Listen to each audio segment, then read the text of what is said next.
Batata ba mama bande kona pesi binombo te bipai biso bozuli bakoya kona biso to bandi poso ya sika toza lundi 21 avril 2025 bana bazongi kelasi pour na 3e trimestre pour ba bana primaire pour 2e trimestre pour ba bazana secondaire. Alors tozo ko pusana malembe na fin de l'année scolaire, amis téléspectateurs mbo Bipaidi, Sobozuli Bakoya Kolanda Biso, Toza Lundi, Tobandi Poso Asika, premier numéro à Poso pour la Canal Presse, la Liga, le meilleur championnat du monde, votre déjeuner matinal, Yamokola Lelo, amis téléspectateurs, ici et Bandi. Merci pour la fidélité, merci pour la confiance au Bozalaganano, dans le meilleur championnat du monde, la Liga Canal Presse.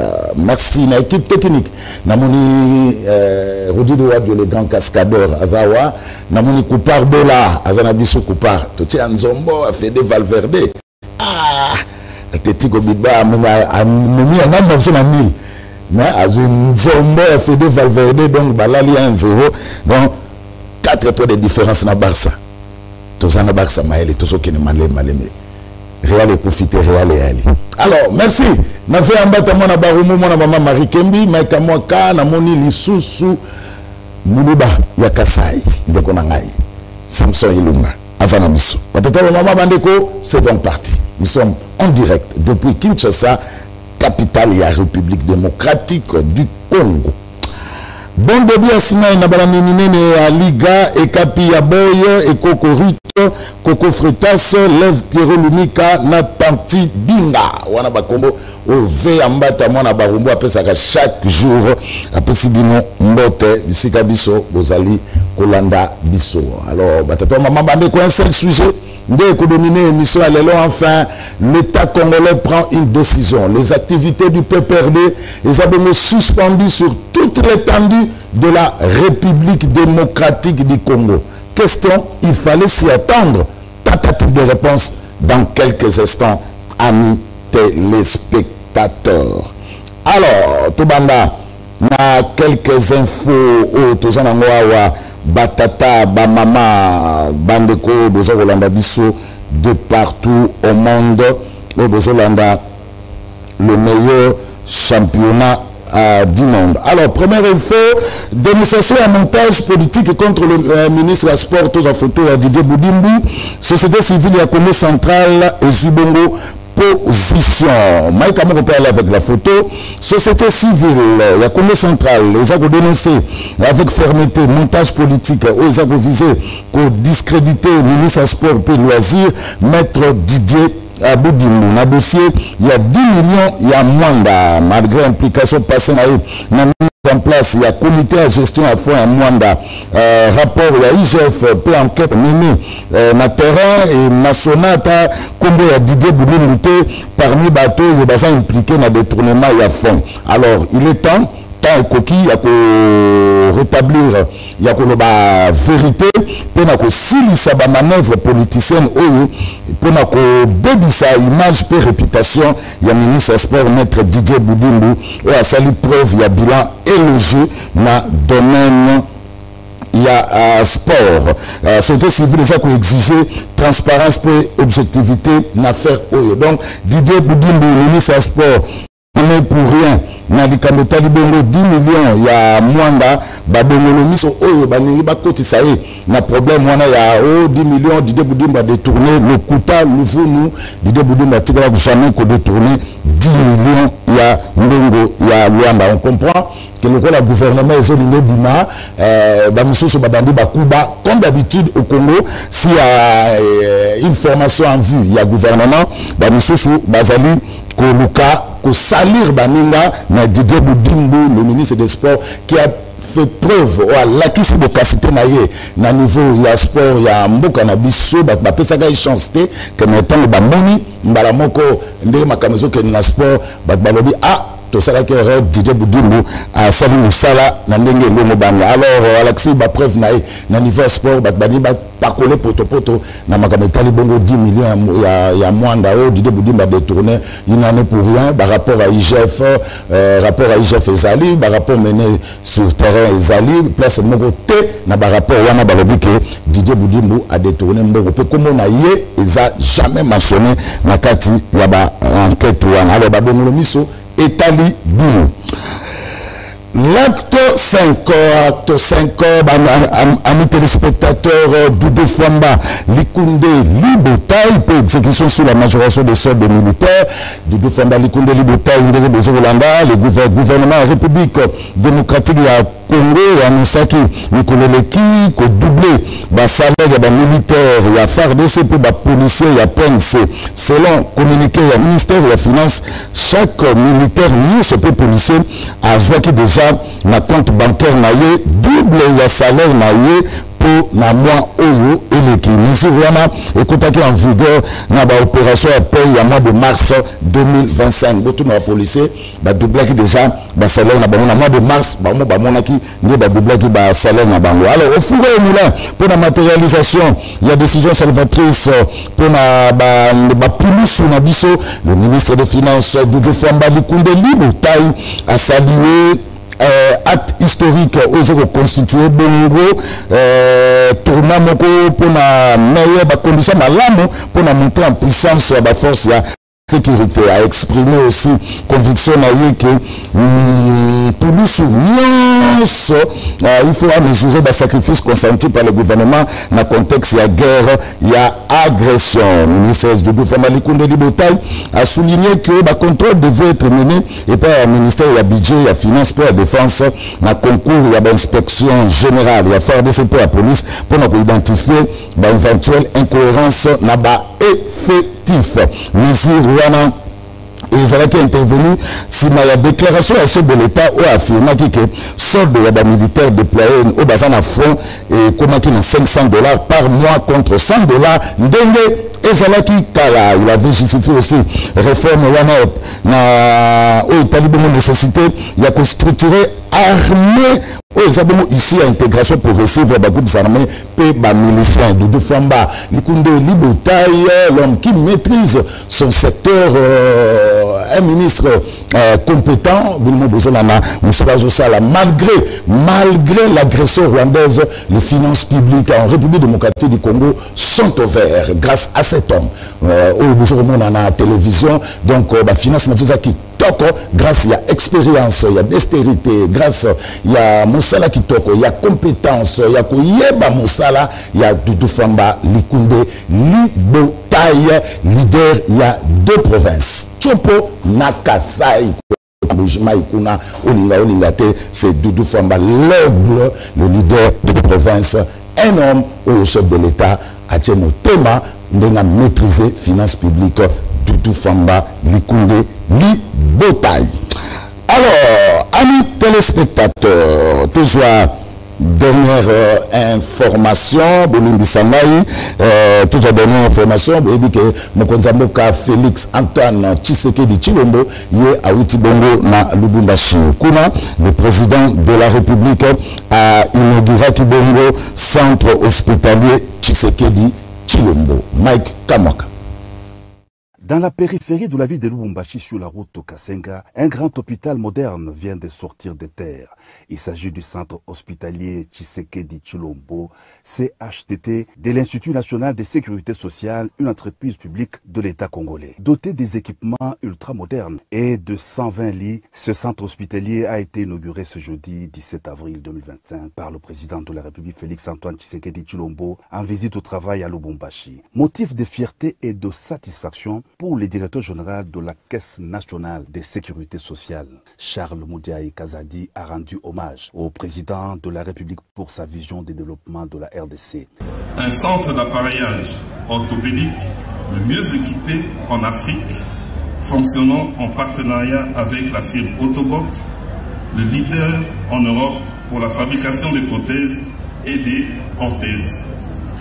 Un espace de formation doté de salles de réunion et de salles de conférence équipées de systèmes multimédia permettant d'organiser des enseignements et des pratiques médicales à distance, devenant ainsi une référence nationale pour la télémédecine et la e-santé.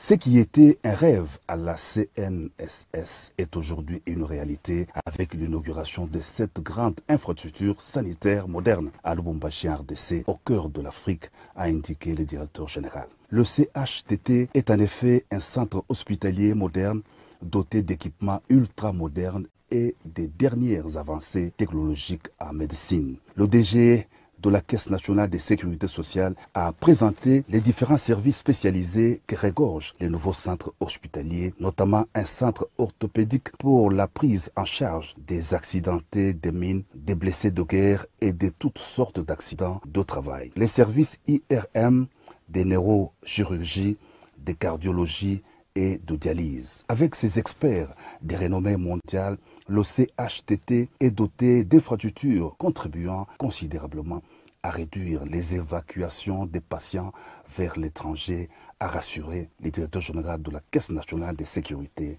sociale. Intervenant à son tour, le ministre de la Santé a vivement salué l'implantation d'un centre hospitalier de niveau tertiaire à RDC après d'autres nouvelles formations médicales obtenues sous l'impulsion du président de la République. Des malades ne seront plus acheminés à l'étranger pour des soins spécialisés grâce à la vision du président Félix Antoine Tshisekedi Tshilombo, a souligné le ministre de la Santé. Roger Kamba a invité le chef de l'État à couper le ruban symbolique d'inauguration du centre hospitalier Tshisekedi Tshilombo.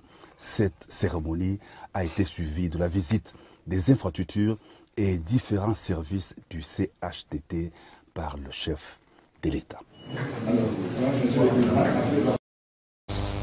ndenge bouti kolanda bandeko batali wana zaki bongo inauguration na poso eleki epa président de la République Félix Antoine Tshisekedi Tshilombo ya centre hospitalier Tshisekedi Tshilombo na Lubumbashi. Eza bongo une première depuis la République démocratique du Congo ezwa lipanda nango ke centre hospitalier ebima na mabele pe etongama epai ya ba Congolais et puis na fonds propre na mbongo ya CNSS autour de Akala INSS. Alors chapeau bas. Alors tu connais vraiment mingi manager le DG il y a CNSS le manager Charles Moudiaï grâce à leadership na éclairé lelo mboka ezubongo centre hospitalier moderne na ba appareil ultra moderne pour na desservir ba Congolais en général pour ba Katangais en particulier, mais aussi na Afrique centrale. Centre hospitalier Tshisekedi Tshilombo na anemoko etali anemoko po ezala certifié na ba norme ISO 9001. Alors encore une fois félicitations na DG SNCS le manager Charles Moudiaï. Voilà, amis téléspectateurs. Alors, on a mon joueur Bakoti, dans Santiago Bernabéu qui a vibré hier. On a bien Nzombo le soir. Bakoti déjà. On a mon Takabunda. Comment là? Simon Lifeta. Malembe. Ah, Simon. Et quand ça va te bien rater? Le changement. Alliance pour les changements. Boni Kaboum. Ça très bien, ça calme. Ah, on est quand on a parlé de Kingbabwa. Avant, là. Avant, là. Merci beaucoup. On a une analyse. Ah, René Bonan. Oui. Boni. Oui, ça va. MLC en avant. Oui. Jean-Pierre Bemba. Azoni déjà, Azali Mbashi. Azali déjà. Comme on a dit, Azali n'a pas inauguré les travaux de modernisation de l'aéroport à Louanon. Oui, d'accord. Oui, ça va nous aller dans transport. Ah, au Sénégal, bateau, bateau, bateau. Ah, oui. Kitoko, Ndegosu. Très content au moment où on est parti. IDPS. Maître Miner Kankolon de l'IDPS. Enfin, fils Moukoko Assou Moussala. Exactement, parce que. Fils Moukoko, le mandat, c'est là. Tout le monde se voit dans le boulot. Tu es le directeur général adjoint à Transkin. Aujourd'hui, nous sommes dans les réseaux sociaux. Au président de la République, merci. Au lycée Kabou, merci à Daniel Bumba. Sur tout le monde, de quoi vous êtes capable de la Moussala. IDPS, ça va? Non, très exact. Toujours avec Augustin Kabou. Toujours. Toujours, c'est lui le secrétaire général de l'IDPS et le président AI de l'IDPS. Donc, c'est de dire qu'il est difficile pour Alongo si jamais on n'organise pas les élections dans l'interne parce que ça doit se faire ainsi. Voilà. Alors, Oubina, Blaise Panjou, Oubina.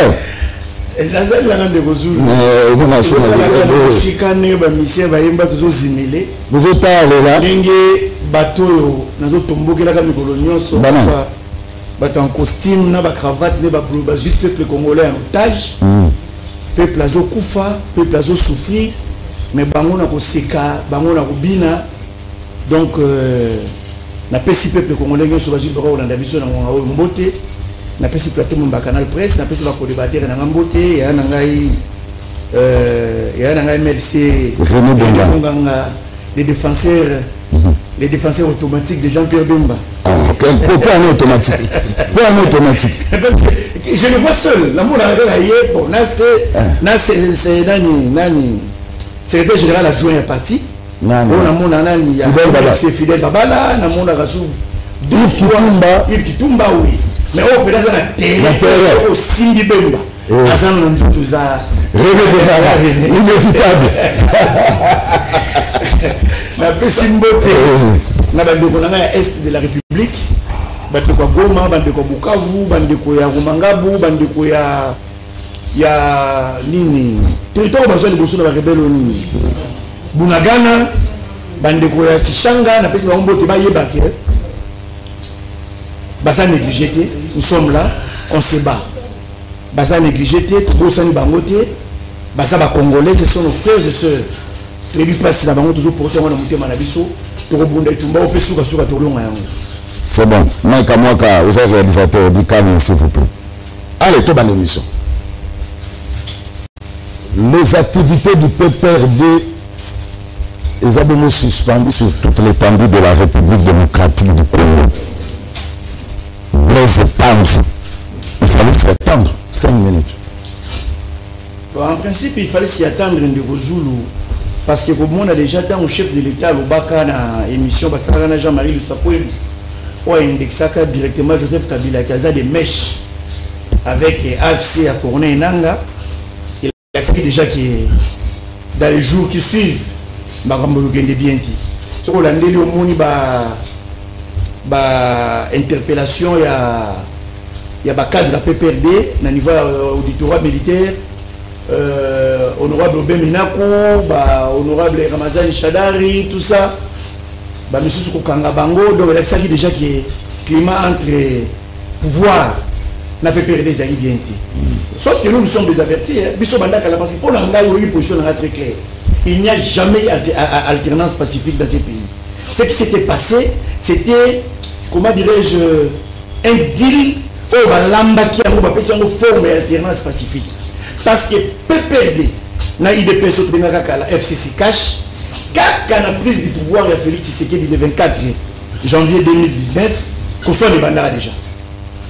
Nous jamais Kabounda Zali a rencontré les déjà les bandits. Beaucoup nagé. Il y avait déjà des guerres entre PPRD et IDPS. Donc pour l'angaï et l'Okowana na boer, na mona déjà que non, il y aura un danger. Et puis ce danger, comme nous on apporte Sandaku. Place où nous avons la clarté, jusqu'à présent, le gouvernement a une décision sur base de la rumeur.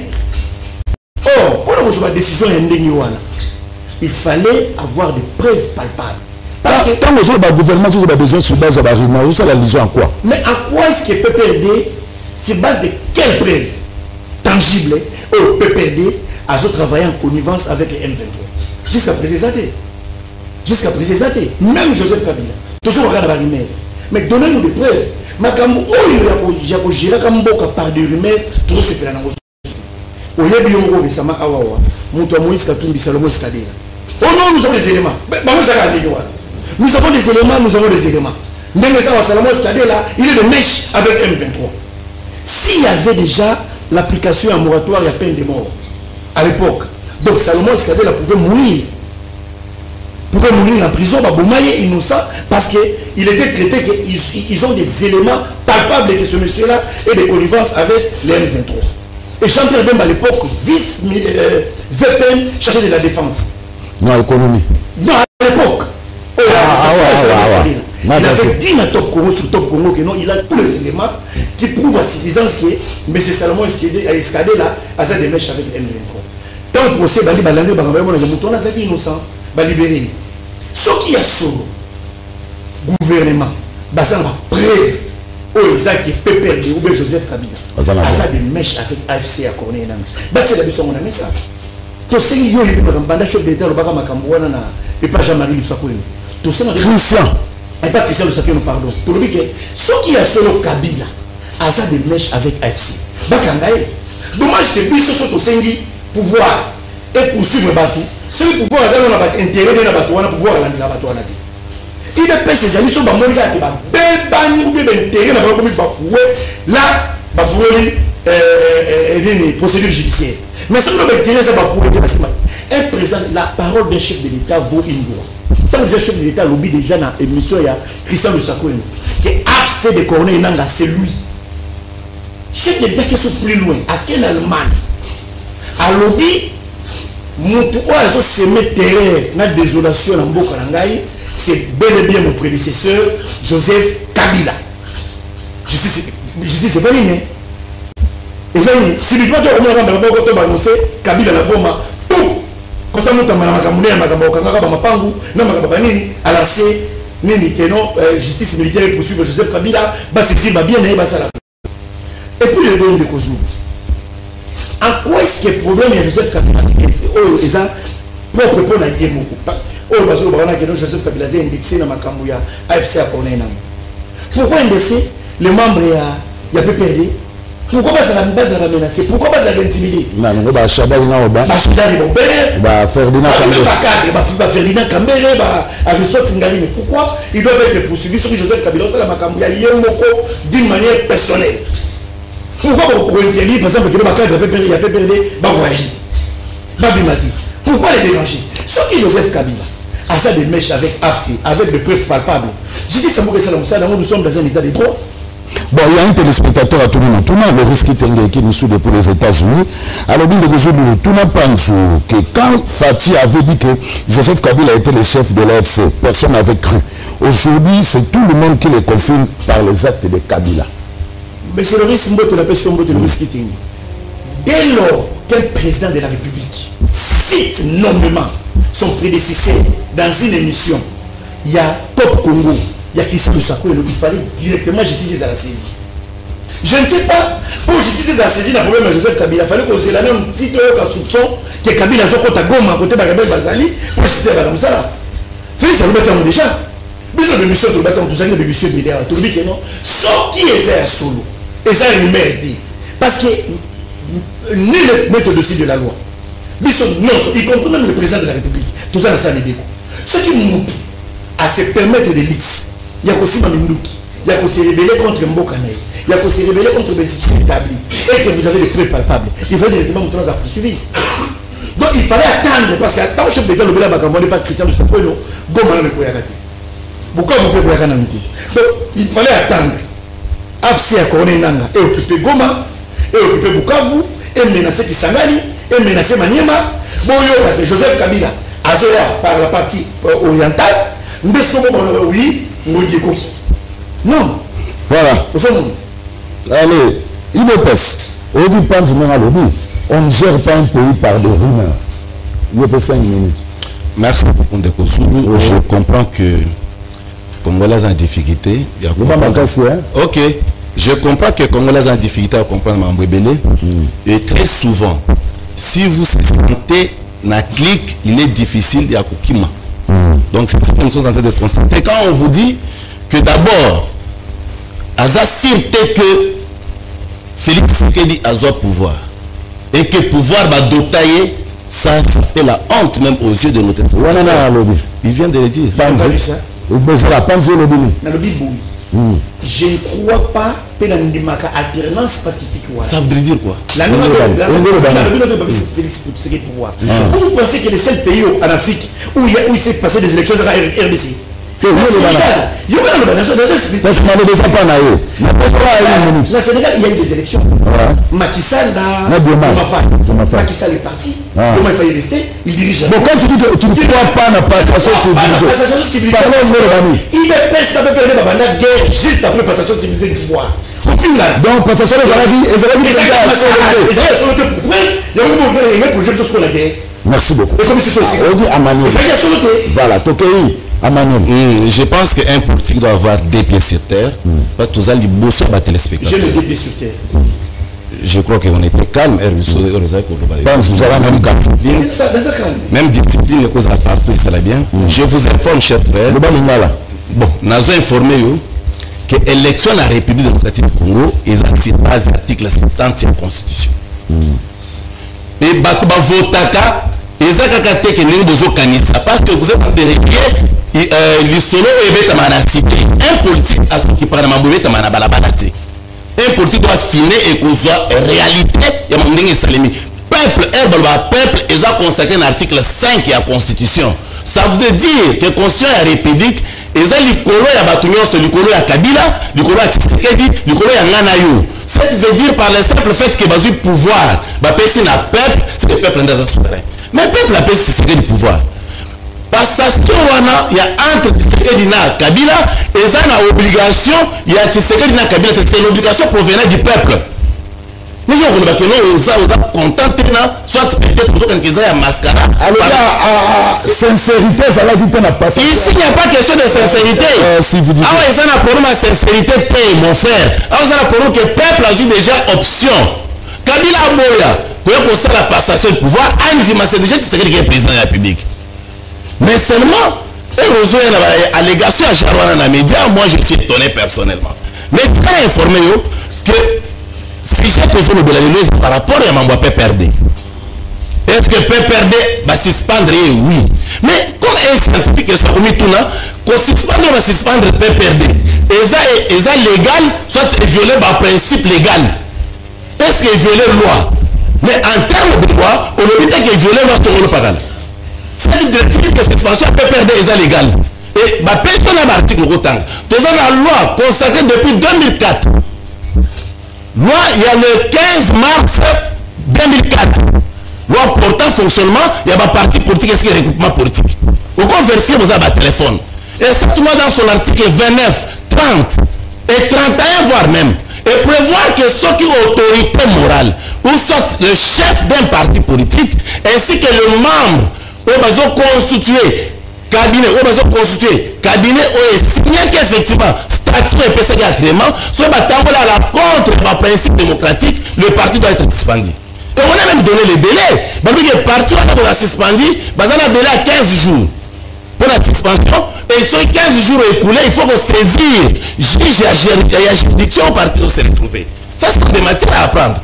Donc, il faut c'est le juge qui va prendre la décision définitive. Jusque-là, décision basée par autorité, Jacqueline Sabani, et ça, quand je serai temporaire, ça veut dire que, ça là, élément, certes, on va continuer à la place publique, parce que le juge qui sera saisi, vous en avez pas ça, élément pour examiner. Mais nous, on se va tout que non, c'est pas de PPD sans preuve. Il preuve, il n'y a pas ça. Par rumeur. Non, mais c'est ce qu'il a dit. Suspendre PPRD sans preuve et par rumeur. Je veux sur la décision par de simples rumeurs. Mais la petite loi, il y a des choses que nous devons suspendre, élément, il y a preuve en possession. On va trop suspendre PPRD que ce vendredi. Mais quand vous voulez que fonctionnement à l'État, parce que on a des réseaux sociaux, mais ça, qu'on traite extrême de tout le monde à des réseaux sociaux, ça, ce n'est pas grandir. Je vous invite, il y a besoin ascendance. Or, nous, peut perdre des personnes ignorent, que peut perdre, dans un système, il y a criminalité, il y a agression, dans la République démocratique, comment personne ignore ça?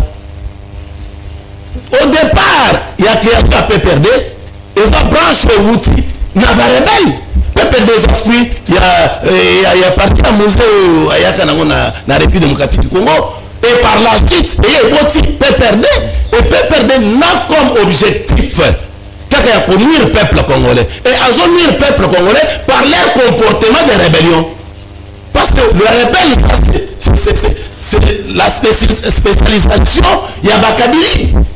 Nous avons fait ça qu'on y aura monté. Mais le Kabunda qu'on y aura monté parce qu'il laissé. Et maintenant, à ce moment, une fois qu'il y a Moro Kabila, à cette déclaration officielle, que nous avons au Congo, dans l'espace oriental. Pour lui, pas dans le corps scientifique. Parce que l'espace oriental, au Kabila, il fallait qu'il y ait un site Kiv, Nord Kiv. Pour la vie, nous sommes annexés dans l'espace oriental. Peut-être vous pensez qu'il y a non, mais quand tout le monde il y a ensemble, parce que il y a qui a obéi c'était ma casse ensemble. Mais quand tout est ensemble, le monsieur là où il y a même la Katumbi, je ne sais pas, on l'appelle Olivier Kamita. Le monsieur a fait des révélations pour nous dire que Kabila Zozo en Congo, mais Zozo revient à Goma. Qu'est-ce que Kabila a dit? Parce que Kabila Zozo pas battu, mais il qu'est-ce qu'il a dit lui personnellement?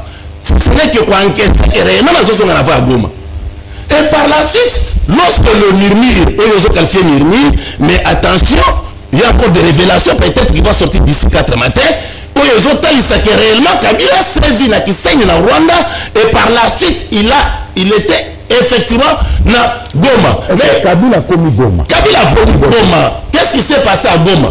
Kabila a eu s'imposer. Pour Azal réellement le numéro 1, il y a tous les groupes rebelles. Or, il y a exactement. Depuis les groupes rebelles, il y a formé, et ça a fait un an. Or, on a récupéré M23.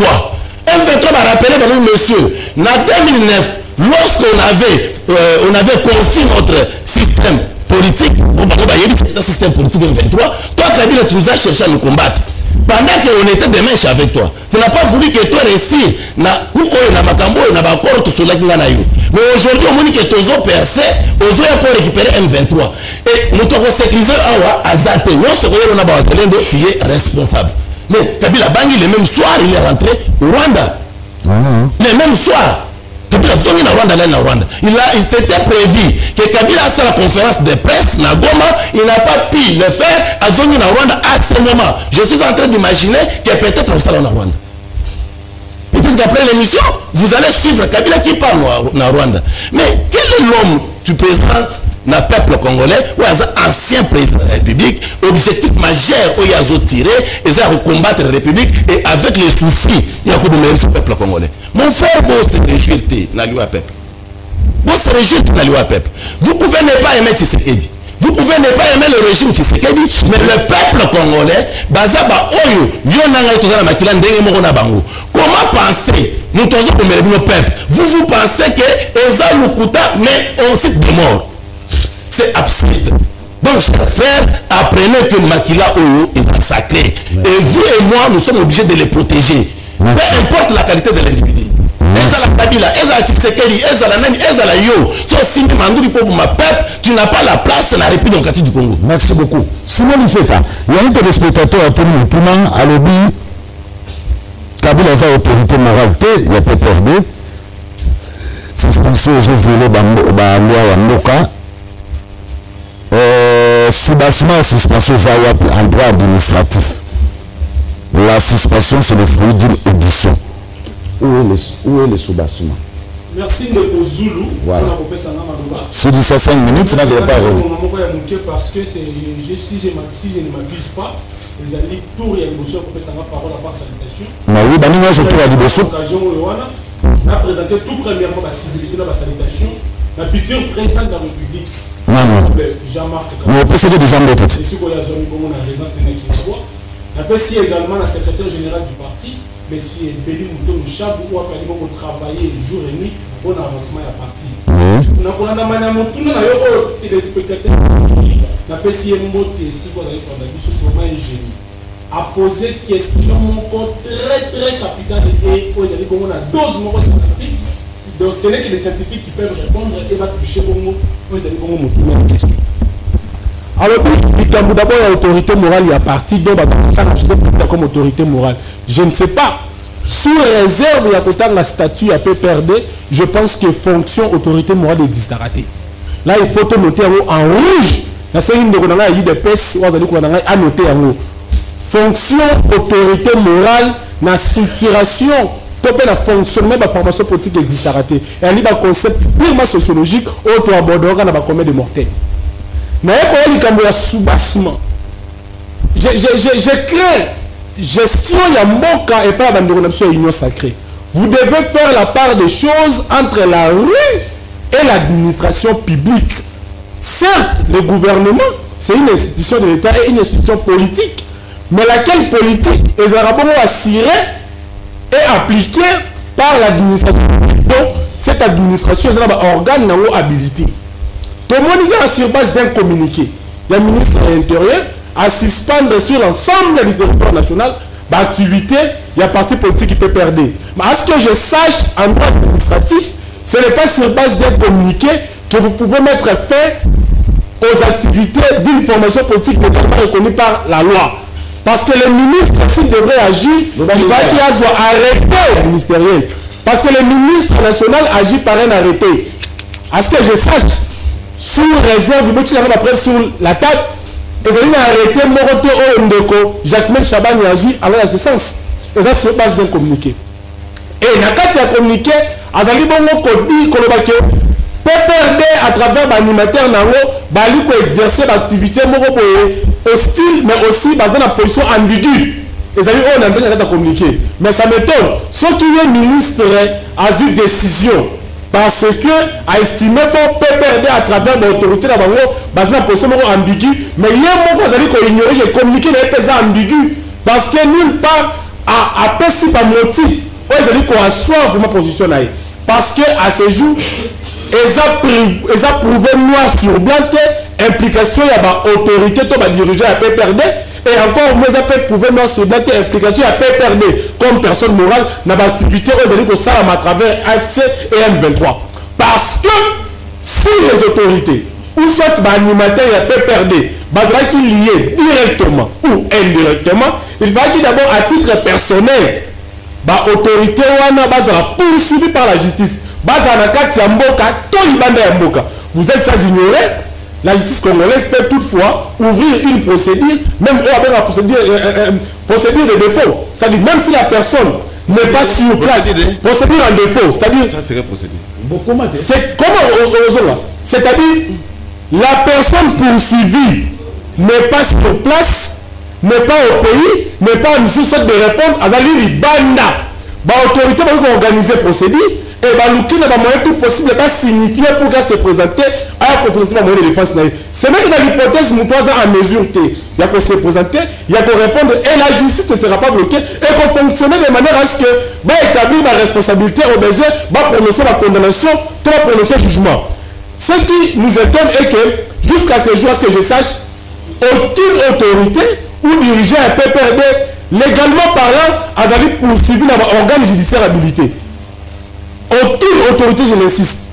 Aucune. Et ce n'est pas la phase préjuridictionnelle où est-ce qu'on a haute cour, dans l'auditorat général, dont on a interpellé Minakou, on a interpellé Chadari, on a interpellé Bounia, que sur base il y a simple enquête, on a des ministres à se référer à l'enquête, on a et à la décision. Je ne crois pas, parce que PPRD comme personne morale, à ce droit, peut pas obligation.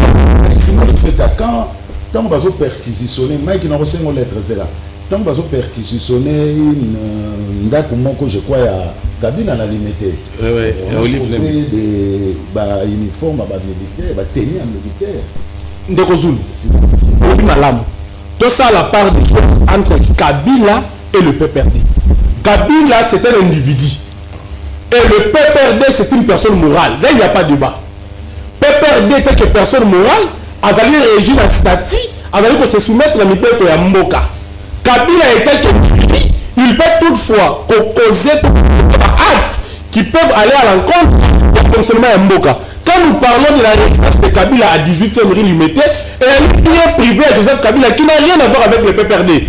D'ailleurs, à votre information, la 18e rue, pardon, la concession, topé na parcelle, ce n'est pas le du PPRD. Mais quel lien établissez-vous entre la résidence ou soit la parcelle de la 18e rue et le PPRD? Si d'ailleurs tu allais me dire que non, bah coûte la tenue militaire, bah effet militaire, dans le siège, il y a PPRD, tout le monde, dans le siège, il y a PPRD. Là, j'allais comprendre, mais alors que ce n'est pas le cas, comment maintenant faire ces liaisons? Or, ce qui Kabila était qu'individu, à travers ma bien privée, vous découvrez réellement que Azali a mené d'action qui va à l'encontre de l'intérêt de la République. Là, il initiait une action judiciaire contre Kabila et non contre le PPRD. Bon, vous ne comprenez pas? La lettre dit ceci, comme ça, dans une minute, il n'y a pas, il y a René Bonganga. Le ministère de l'Intérieur, oui, Michael Palais, merci. Le ministère de l'Intérieur, Sécurité, Décentralisation et Affaires coutumières dénonce et condamne l'attitude ambiguë de Joseph Kabila, ancien président de la République, sénateur à vie et autorité morale du PPRD, qui, face à l'occupation d'une partie du territoire national par l'armée rwandaise et ses supplétifs du M23 AFC, n'a jamais dans ses déclarations devant la presse condamné cette agression. Son choix délibéré de rentrer au pays par la ville de Goma sous contrôle de l'ennemi qui assure curieusement sa sécurité.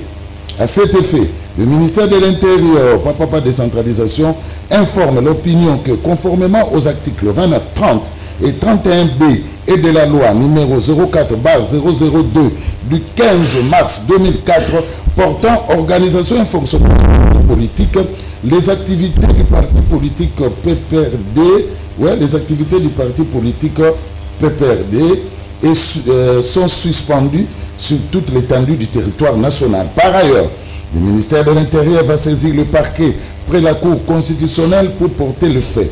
Cette décision fait suite à l'activisme avéré de l'autorité morale du PPRD dans cette guerre d'agression rwandaise, ainsi qu'au silence coupable, voire complice du dit parti, violant ainsi le prescrit de l'article 6 de la loi SUS évoquée et l'article 5 de la loi portant statut des anciens présidents de la République élus et fixant les avantages accordés aux anciens chefs des corps constitués. Nderozulu, autant de communiquer wana malam. Ngana retenir ba mots ezali clé. Premièrement, ministre de l'Intérieur azali ko se baser du fait que activisme avéré et ambiguïté au bali ko relevé dans le chef Joseph Kabila. Est-ce que tu es d'abord d'accord et à faire la part des choses entre Joseph Kabila individu et le PPRD comme personne morale ou groupement de personnes? Commençons d'abord par là. Deuxièmement, arriver, entre guillemets, parce que je n'ai pas la certitude sur cette matière, arriver à Kabila, na partie orientale, précisément d'après la UEPS, na Goma ou Bukavu. Là encore, c'est sur base de ces éléments que le ministre a pris cette décision. Je pense qu'il y a une ambiguïté. Parce que nous devons nous mettre d'accord que lorsque, parce que l'ambiguïté est compliquée, peut-être que nous avons vu sur le plateau. Et nous avons une précision. Lorsqu'il y a l'incertitude, lorsque tu as une manque de précision, d'ailleurs il y a un principe à droit qu'on dit in dubio pro reo. Et le baraboé, but et profitaka n'a prévenu. Nalingala a pété, nous avons besoin de résoudre. Tant l'autorité a telle pose la décision, mais il y a une incertitude sur l'activité en question, il faut toujours en faire bénéficier au terme quand même moi crédit. Parce qu'il y a un noir sur blanc à prouver tes implications directes. Il y a Joseph Kabila dans l'activité criminelle, il y a à prouver tes implications directes, il y a PPRD comme personne morale dans l'activité. Et lorsqu'il y a l'incertitude, la chose à faire, c'est de faire profiter d'abord à ces individus quand même bénéfice de la bite. Mais c'est ce qu'il n'a pas fait. C'est pour dire que même communiquer dans un mot est ambigu. Merci. Il y a Kabila la partie orientale. Au moins que le ministre a fait ce qui est un élément palpable. Dès lorsque l'ancien président, nous, officiellement, on n'a pas encore suivi arrivé na yo na big Goma, il ne peut pas prendre des décisions sur la rumeur. Il y a un gouvernement, il faut éviter qu'on agisse dans la suspicion. Parce que deuxième rire quand même, parce que les combattants vont agir. Mais c'est ça le problème de Bozulu. Merci beaucoup. On ne gère pas le pays, on ne prend pas de décisions par des simples rumeurs. Merci beaucoup Ndeko Zulu. Na landi bandeko nangai ndenge bauti ko lobawa bakay plus si la forme et non le fond. Si ba lobiwana. Bandeko bazolo bana légèreté makasi mais babosani ke mikolo nyonso bandeko na biso baza okufa na est. Est-ce que Kabila Zali impliqué ou non? C'est ça le vrai problème. Parce que si on va suspendre le parti politique à Kabila, parce que Bazos est payé aux connivences avec l'ennemi. Et là, on a fixé l'opinion.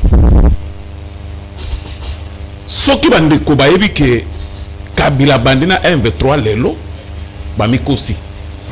Kabila Bandana 1v3 Kala. Nazali ko rappeler Bango.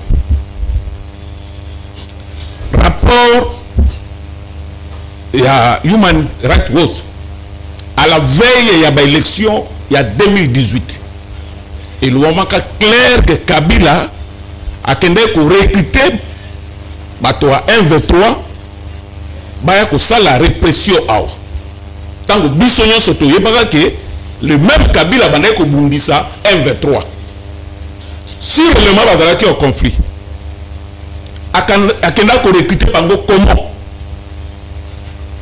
Et reportage, on a un témoignage, il y a bateau 1v3 au Kabila Zouaka pour Boma Bissoa à la veille à l'élection 2018. Ce qui va nous découvrir, mais dès qu'on a lobby, il y a bien.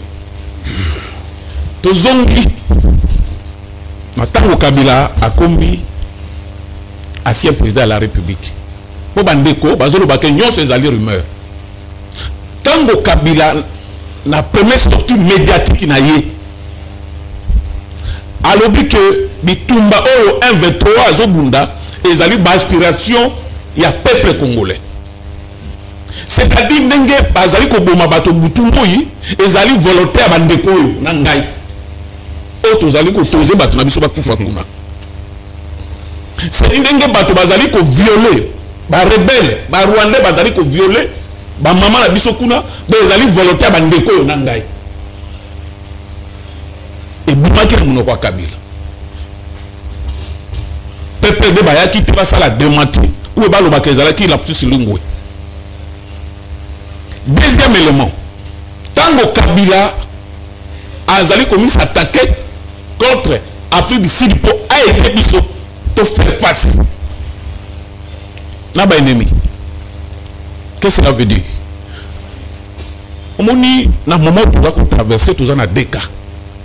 Kaya ba patriote, na kaya ba ennemi. Et na ba propos na biso, ba Congo ba zolanda biso, ba yebi tozali côté nini. Koya na Kabila na Goma ezalaki annoncé. Yemoko alobaki, Olivier Kamitoto alobaki, Wembi journaliste azalaki en exil akomaki yango même Wembi moto annoncé yango to moni na Goma. Mais René Bango bazolo ba où sont les images? Attends, il y a prévu sa présence, il y a je vais arriver oui tozoli ngana no to na appeler bandeko ba fait ezola que Kabila azali dedans bemba lobaka na Kikwiti ok boyebi tina Kabila kimaki awa mutu moko andimaki bemba te na Kikwiti ke tango wayebi ke to comprendre makambo wana akimi baba to wande ko benga bemba za ene bemba lokuta bona bo mais tango Kabila e moko jamais bazar radier na parti na bango, jamais pas démissionner na parti na bango, PPDP alongola bango te na kati ya parti na bango. Alors bolingi bo prendre ba Congolais nini ou bozana bango ou bozana bango te. Bon, moi je comprends aussi que Félix démocratie a yé l'équipe. Pour tout le monde a fait qui dit on kuna, mais tout le monde a battu ça qui pèse de mati. réunion et salem paki et pas au Beminako. Samedi dimanche. Bami mona que bazali sacrifié. PPD awa na PPD oya Kabila na Goma débat ezala ki po ba oya awa ba ne ba désavouer Kabila. Dès après ba ko ba que non. Bon zwa ligne de communication que ezali faux azali awa te. Et butu ko bima. Pourquoi? Pour mona que bateau bazawa bazali en danger, batipango sous surveillance. C'était ça. Et ce qui le gouvernement l'a laissé mis à zonga sima à cause surtout ka ba bazawa ba tuli kimi ba tei. C'est ça le vrai problème. Bande ko ba tika koloba oh non, il y a eu ça bon non non non. Tango Olivier Kabila ita Goma, azawa na Goma. Bande ko ba tika ko kosa ko luka ba mo et tout ça bona bona bon. Hein? Yo la lati Kabila za kuna na kika bil karubi. On a ki tweet na ya loba loba kinini.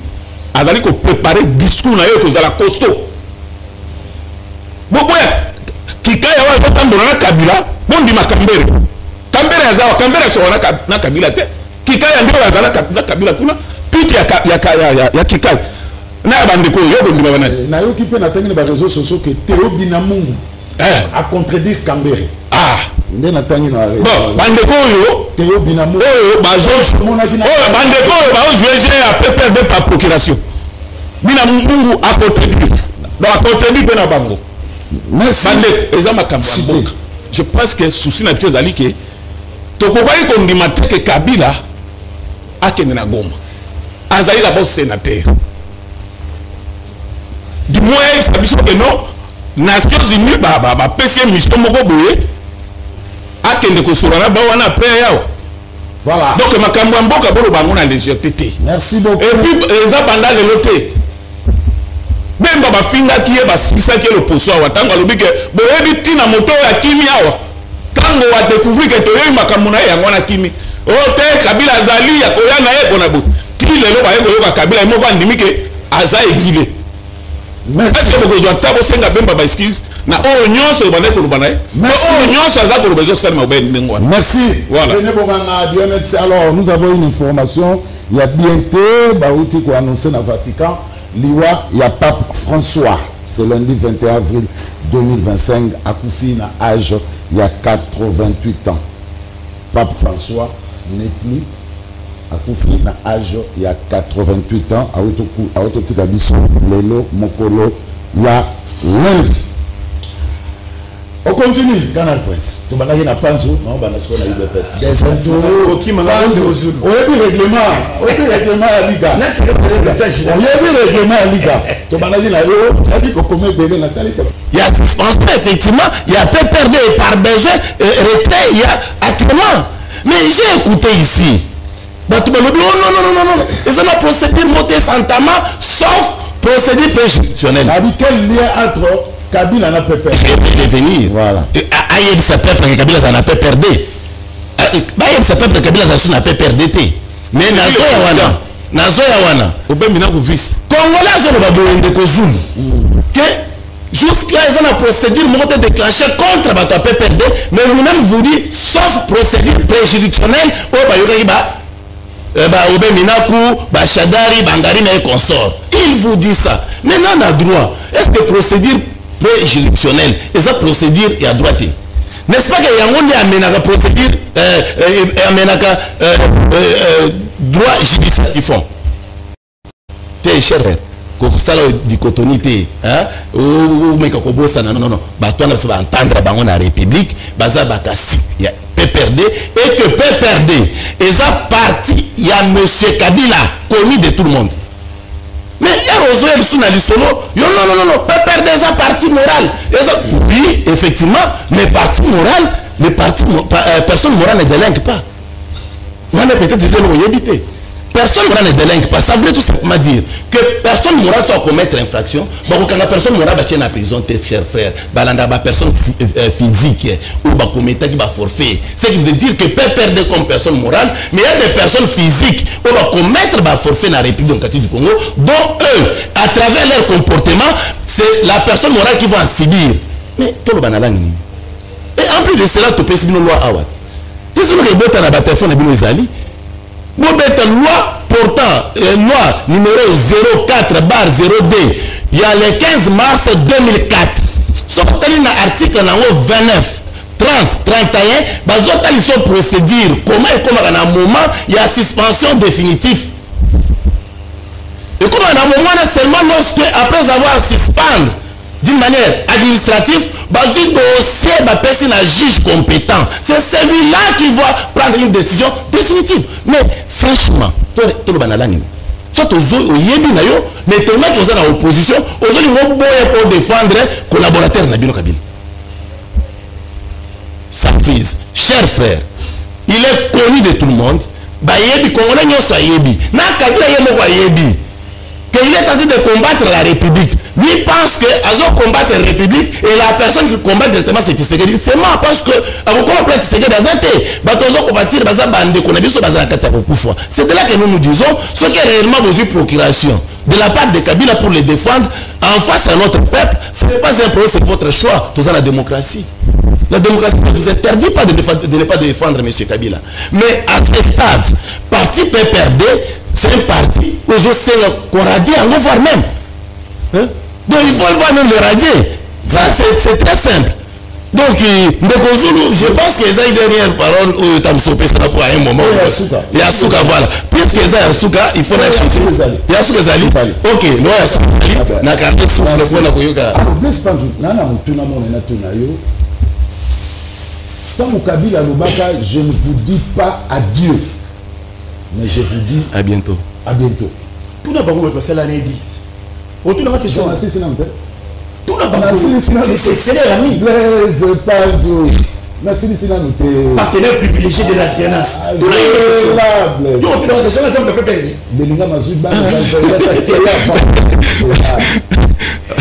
je ne vous dis pas adieu, mais je vous dis à bientôt. À bientôt. Peut-être parce qu'on a donc préparé deal. Peut-être. Merci. Peut-être qu'on a préparé deal. Parce que le président Macky Sall ne pouvait pas tenir un tel propos, un tel langage. On est un téléspectateur. Vous avez un peu perdu. Il y a profité de répondre. C'est une question. Mettre IDPS peut-être, mais il y a bien, donc il y a plateau de 5 à 6 reprises. Il y a ça bien blessé différent des autres. Là, c'est la dialogistique. Na tambo na officine politique. Moi, je attends mon képi. Ça peut être notre premier topic, ça va être. Eh bien, je dis à la télé, même temps que nous fonctionnons, PPRD, na IDPS Augustin Kabouya, on a Blaise Pandou, on a préféré adhérer à PPRD que IDPS Augustin Kabouya. IDPS c'est Tshisekedi de Moulouba. IDPS va faire Moubaki. Wana n'a préféré IDPS Wana, mais PPRD. Mais PPRD, na IDPS Kabouya, Augustin Kabouya, on a préféré na côté na PPRD que IDPS Kabouya. Pour les gens, moi quand je viens ici, je viens pour défendre mon peuple. Au monde bino IDPS, na MLC vous faites ce que mon grand frère Daniel Safou, honorable, n'a pas fait la sociologie des langages, une projection cathartique. C'est-à-dire, yonoki, autour Yidi, au sud de la blesse, yo camarade de Joseph Kabila. C'est toi. Bisso, Naba Martin Fayou. Tant que c'est l'arrestation à Corona en 2018. Toi, il est pas utilisé quoi? Yo, à l'époque, tu chantais, non? Tu chantais, attention, tu chantais à la 10e rue. Tu vivais. On veut l'arrêter. Pourquoi? Non, j'ai toujours eu 300. Notre bande. Avec l'homme politique le plus sérieux de la République démocratique du Congo, Martin Fayou, avions demandé l'homme politique le plus sérieux de la République. Martin. Est-ce que vous combattez? Est-ce que vous combattez? C'est bien que commandant du peuple. C'est commandant du peuple. Le monsieur là, depuis 2018, il avait demandé l'arrestation de Corée Nanga et Joseph Kabila. À ce moment-là, toi, tu étais dans miel. Na goût de pouvoir tu danser dans les médias. Tu savais pas dans les jours à venir, peuple qu'on a recouvert, peuple parce que yo n'a pas corps na yo. Nous sommes pour peuple qu'on est là. Comment expliquer des choses bateau. Et puis, il y a rien à ce côté de la catacha bateau, comme ça, on est bien arrivé. Monsieur, donc, yo pour toi, nous, on va nous voir. Nous, c'est un blaise, nous, on a sur la corée, nanga, ou au katanga kimo. Mais, je vais t'accorder, sur la BNC M23, on a dit ça. Dans l'hôtel Béatitude, Béatrice, avant les 14 mois, là, il n'y a pas de problème. C'est avec raison, oui. Là, il y a raison, oui. Donc, dans la IDPS, si tu vois Joseph Kabila parler avec Kagame, et ça problème, Joseph Kabila est en train de trahir le pays. Mais si tu vois Félix Tshisekedi, président de la République, na Kagame, na Doha, c'est normal. Ça, c'est qu'il faut concevoir les choses. Il est le porteur du mandat. Donc, vous, IDPS, vous avez un monopole.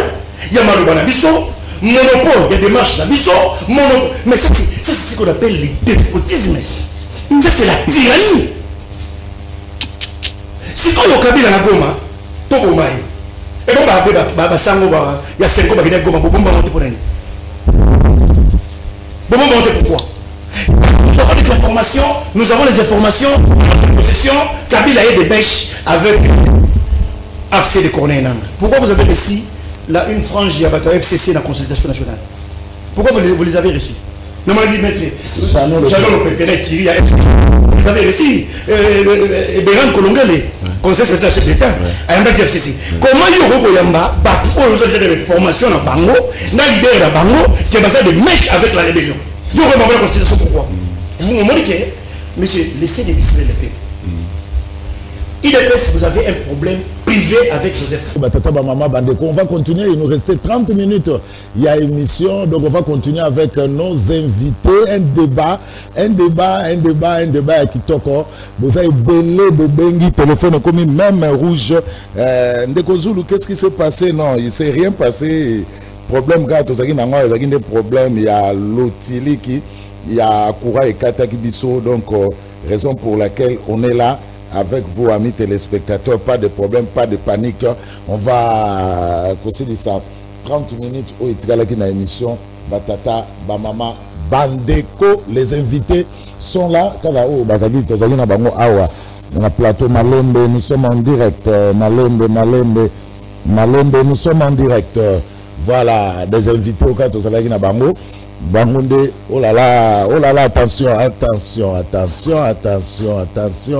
amis téléspectateurs. Voilà, veuillez nous excuser, ce sont les aléas du direct. Veuillez vraiment nous excuser, amis téléspectateurs. Encore une fois, toutes nos excuses pour l'interruption aujourd'hui à un problème d'électricité. Alors, je ne sais pas, Blaise Pandji.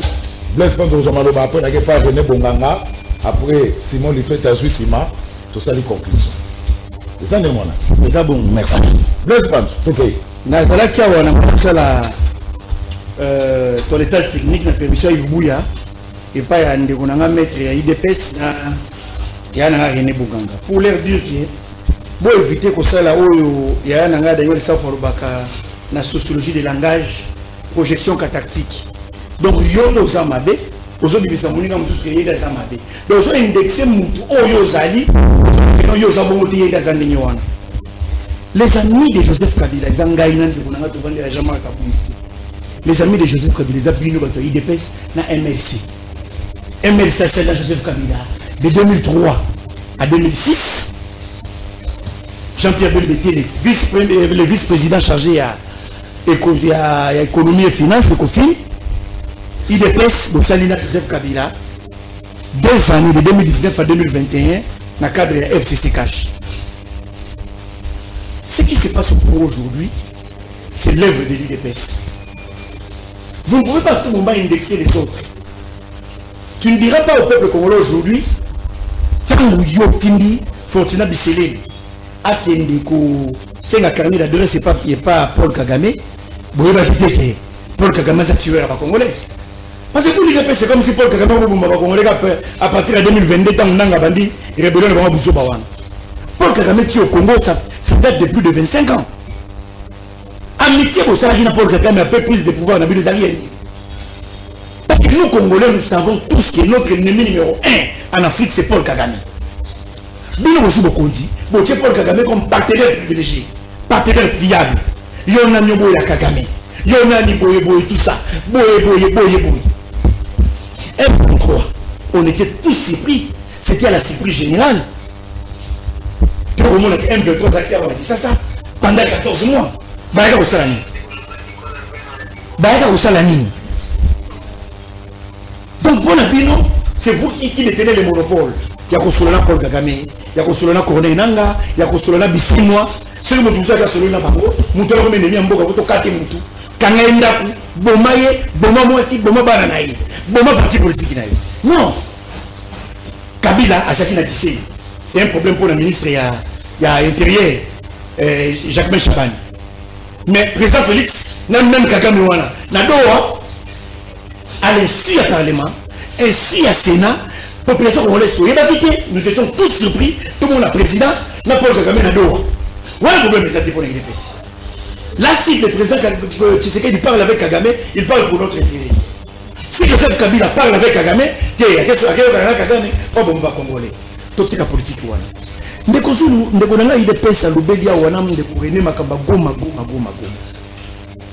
Y a-t-il une loi qui interdit à un ancien président de la République? Y a-t-il une loi qui détermine province ou ancien président de la République? Mais pense pas quand même la province est occupée donc par l'agresseur. Alors là, je vous tiens à l'œil. Dans les provinces qui sont occupées par les agresseurs, les Congolais, les Congolais qui vivent parce qu'ils sont plus de 2,5 millions. Donc les Congolais, parce que pour Kabila, ça pose un problème. Alors pour les autres Congolais qui sont là-bas, donc de la même manière que vous avez jeté les Congolais qui sont à Bunagana, à Outou, à Massissi. Mais si vous savez que vous avez déjà balkanisé les pays, dites-le nous. Si vous avez déjà que Goma et Kominango, il y a Nanga, Nakagami, Nakabila. Vous avez dit que Bukavu, Kominango, Goma, Nakabila, Nanga. Vous avez dit ça. Si pour Kabila, Kabila ne peut pas être sécurisé par les rebelles. Ceux qui sont rebelles vont sécuriser pour le territoire occupé, Kabila a commis des mèches là-bas. Alors les 2 500 000 habitants congolais basés à Goma, ils sont sécurisés par qui? Quand Kabila dit que la rébellion est une expression populaire, vous êtes d'accord, Naïf? Moi, je ne soutiens pas la thèse de Joseph Kabila. Oh. Excusez, je ne fais pas l'apologie de Joseph Kabila. Mais quand Joseph Kabila n'engage que lui et son parti politique. Moi, j'analyse, je fais des analyses factuelles. Moi, je suis dans le fait. Kabila, il peut. Et bon, il faut tout le monde il pose question. Quand le président Félix dit Kagame c'est un partenaire fiable, il est d'accord avec le président Félix. Donc, Kabila lui dit que non, M23 aspiration de tout un peuple. Mais quand le président Félix dit que Kagame c'est un partenaire fiable pour le développement de la sous-région, on est ça normal. Et c'est la gâteau de Kozou. Balobiawa, Kabila, numéro 1, il y a des mèches, tout ça. Comment vous vous êtes permis de recevoir des membres, il y a mon toit numéro 1, il y a rébellion, vous recevez la consultation nationale de vous les avez ici en quelle qualité? Vous le battez déjà pour la channel au Pompe. Ndeko, on ne résout pas un conflit armé par les armes. Tout le champion Bemba, il en a l'expérience. Un conflit armé, on le résout par un dialogue sincère et franc. Si vraiment vous, de l'Union sacrée, vous avez les soucis de mettre à manifester, soucis à la population congolaise, ou à souffrir, à vivre dans la précarité, mais indescriptible. Il fallait ça demande, et puis c'est inévitable. Il faut un dialogue, tête à tête. Kabila, Fayoulou, Moïse Katumbi, président Félix, n'a pas autre terre, tout ça, parce qu'ils ont beaucoup à dire. Ce n'est pas le président Félix, comment c'est le président Félix, c'est modèle. Ce n'est pas lui seul qui détient le monopole. Il y a Baninga peut baser la vie à Roloba. Tout solo là. Tout ça, mais ça, tout corriger côté ma baisse là qui. Tout ça, c'est là, madame, guerre, on est ici là. Mais là, le président Félix a sur la moto. Président Félix a sur la moto. Depuis Bunagana, tant que Martin fait le dialogue, ce qui président Félix a Yokaki, à Sololaki, M. Soussou, Carnage à Goma, pour notre évitant. M. Sous population congolaise, je souffre dans Bukavu, pour notre évitant. Vous voulez maintenant que le président Félix fasse quoi? Donc vous voulez que nous puissions faire la guerre ici, au Congo, à Kinshasa. Donc nous me mettons du Souba Sassou. Pourquoi est-ce que vous me Kabila Félix, Donc vous voulez nous amener Litsuba Sassou avec ça. Si aujourd'hui il y a Litsuba Sassou. Donc Kabila appelle un Mindo qui n'est pas après, mais bon, tant que vous avez indexé Kazan M23, ça veut dire il a des armes. Donc vous dites des choses que vous ne maîtrisez pas. Quand vous dites que Kabila est le numéro 1 de l'AFC, AFC est une association politico-militaire. Si Kabila est de mèche avec eux, ça veut dire Kabila est ça. Or, le président Félix, c'est le président établi. C'est lui qui a le pouvoir. C'est lui qui détient la bonne gouvernance, il y a l'institution. Il a l'armée. Quand Kabila viendra attaquer le président Félix va croiser les bras. Tant que bêta. Comme Banan la baso bêta, Félix a fait bêta. Banan la victime. C'est pas mal. On a un avion qui m'a Qatar. Il y a un avion qui est dans Bruxelles. Maître Zawana. Absolument. Et ça m'a dit, on va dire, on va dire, Martin Fayou bataille. Alors, non. Toro Mambokati. À ça, les discours, il y a 5 minutes, sur 6 minutes, Martin Fayou bataille. Alors, je t'appelle Nanga. Kabila. Président Félix. Y a-t-il pas moyen que nous puissions nous mettre autour d'une table? Tout celui-là, tout cette hostilité, Papa Mawana. Parce que ce sont les Congolais qui en pâtissent. Donc la question que vous m'avez posée là, que Kabila va dire non, au revoir. À bientôt. À bientôt. Tout le monde est dépassé. Tout le monde est dépassé. Pourquoi Kabila va dire, je ne vous dirai pas adieu, mais à bientôt. Merci. Parce que Kabila savait qu'il devait revenir. Merci. Merci Blaise Pantou, merci. Alors, René a appelé Simon du fait appeler. Chacun aura 1 minute pour conclure. Alors, il y a des questions. Ndeke Moko a tout nina. Oui, 1 minute pour conclure. Ndeke Moko lobi nanga lobi ndeko zolo remission 4 pour na nini. Ngomba ebengaki ngabite ngombe bengite. Ezane courant et katanaki. Hein? Courant et katanaki. Ngomba bengite. Alors, René, il y a un téléspectateur stratège Youvé. Azo komelanga trop. Abinde Kozulu. Gouvernement namibien vient de l'informer que Kabila Azali bel et bien en Namibie et non à Goma. Kabila est en Namibie. Faux. Ok, vous en avez faux. Bon, na landi de Konangai na lingaka mingi. Panzu, mais à se contredire mingi. Heureusement, vous allez être prudent, mais qui révéler, mais à Wangani. Ma propos n'est pas de soutenir Kabila. À défendre Kabila. Excuse. Ok, moi je suis dans les faits. Ok. C'est-à-dire, Kabila, sénateur de son état, à Kende, na territoire où ils allaient occuper. Non, non, écoute.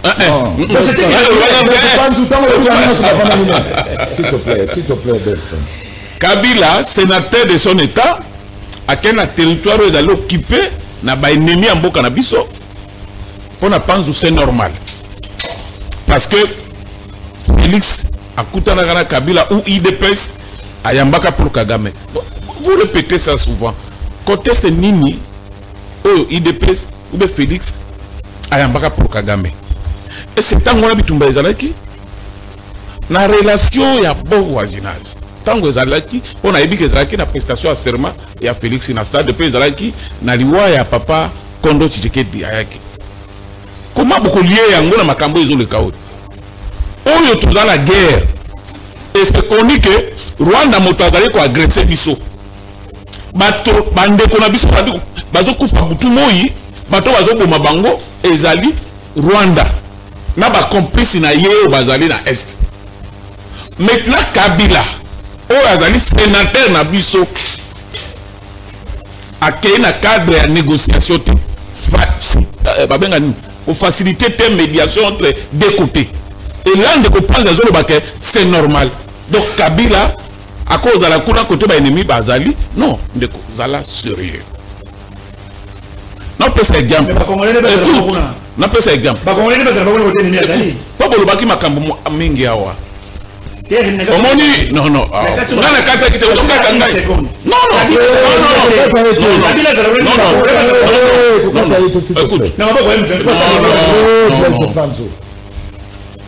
Tango MSC Salaki révolution aye, conséquence logique. Il y a résumé à Kabila et Zalakini. Bakangaki biloko ya Bemba. Chez nous, Tozali, à cette époque, Babenga Ango RTNC 3. Et c'était bien, parce que Zalaka résumé à Kabila. Tant que Bakanga biloko ya Bemba, c'était bien. Le père. Mais after le PPB M23 ou des Akamutubo, encore. Le père de... Non, écoute, oh là là. Kana micro Blaise Pans. Tellement dérangé dans Kana micro. Anomaka après avoir ko kangaye na makala. Akangaye pourquoi? Ce qui est fraction de la cas individuelle. Akangaye pourquoi mon frère? Bango bazalaki na chaîne oyo. Ba prestation no combat ya RTNC 3. C'était bien. C'est malheureux. Osomo. Ozolinga bon maman, mais yo moko zo mibimisa. Il y a bon maman. Problème est aux anangos si Ami bimisi koteni. Ami bimisi koteni. Tant que bake, c'est normal Kabila dans la kuna. Pour les alliés c'est ba Congolais. Bande qu'on a biso baza kuna bazali pris en otage na ennemi. Si on yo comparer ba kuna Kabila, Kabila longu inde ke kuna aketa keki. Et autrement sécurisé. Vous pouvez parler de Namibie. Mais RFI peut tout confirmer na Tongo wati. Que Kabila le kuna. On a eu information ils arrivent vrai quand ils ont dédouané Kabila. Pourquoi ça? On a eu information ils arrivent vrai quand ils ont dédouané Kabila. Voilà, c'est ça ta position. Et ce n'est pas sérieux. RFI a confirmé na Tongo que Kabila zala kuna. Yo te RFI mabe. Kika ya bini Karuba alobi ke baza kuna bazo préparer un discours costaud. On a eu wana mabe. Ya yoga kaba yebisio ndeko na uti okoma balobi azana na mibi omisa crosser rapidement kuna yoka pasi bandeko ba okufa kuna bazana couleur politique te mon frère Qui nous a passé avant? Dès a passé avant. non mais on se fait là on se fait la Kabila kende kuna Ngana zo se fait. est-ce que yebite que est-ce que ngana zakibo Na bagi on est quand même Maï kana micro ya Panzo. A chargé na le S'il te plaît. Azoko c'est la Ça m'a fait une habitude. est-ce que ce n'est pas vrai ma information nous sommes les accords de donner Kabila Nani? le big soka za kuna za bien Ba yutu banda chef de bakina et bisa ya kisa de sakolo. Tika kangai. tika Si ça fait. On peut ça la preuve au kangai. Panzo ça moi je suis pas pour ça Comment? Oh là là. On dit c'est dans le kangai papa. Donc kosolana yo libanda batango kure kazani olobi makamona nyonso eza vrai mais moi to bango na plateau ezate oti ko loba libanda wa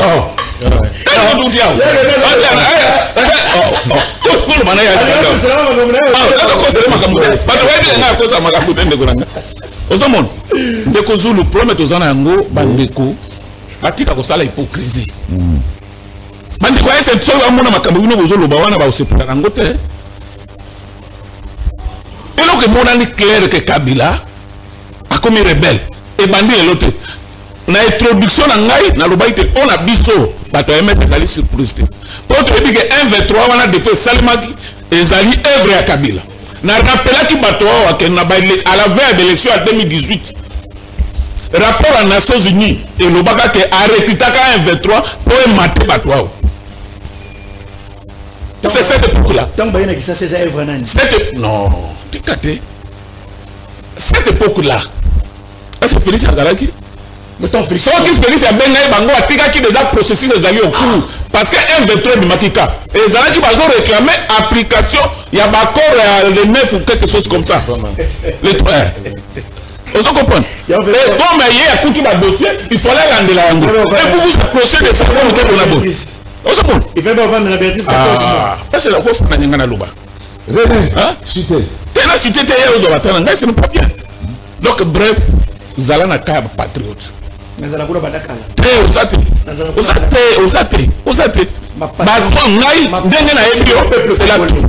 qu'elle a regretté.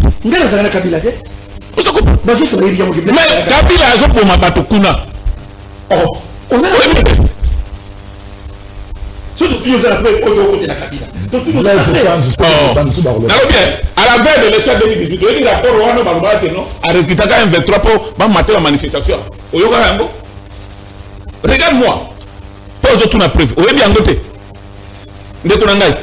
Vous vous souvenez de ça, non? à la veille 2028 tout n'a pas monté le bas on a besoin d'idée pèse na tango na bolongo na noté popino bolandi na nwana mekotatuma na ye bona ba guerre interne na bien idée pèse mais à cette époque là tozalaka na bis non opposition et zalaka connu de tout ce que non Kabila a recruté ka ba M23 pour ba mater ba manifestation ba na ko boya glissement ya Kabila en 2018 donc les gens l'obligent à l'occulter non vous changez de position comme ça. Vous faites des positions comme ça. Est-ce que vous avez dit que Kabila a l'obaki que non, Bitumba 23, ils ont dit aspiration à Bissot Congolais. Donc, vous avez dit d'accord que bateau et bateau Koufa Kouna, ils ont dit volonté dans la mais comment vous êtes d'accord avec Kabila? Je suis pas d'accord avec Kabila. Moi, j'en ai dit. Je suis dans le fait. Non, mais c'est pour te dire. Là, on dit Yanani. Tant que vous avez